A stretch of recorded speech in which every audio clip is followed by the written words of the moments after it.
निवेदन है, जो रास्ते में लोग खड़े हैं, मैं चाहूंगा वहाँ पे लोगों को आने जाने के लिए रास्ते पे खड़े मत होके सभी लोग हटाइए वहाँ से। जिसको अंदर आना अंदर आ जाइए, काफी जगह अंदर बैठ जाइए। चलिए रास्ता क्लियर करिए।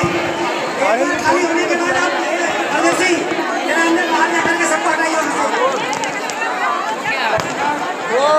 सब लोग रास्ता खाली कीजिए, आने जाने का रास्ता क्लियर कीजिए। हम लोग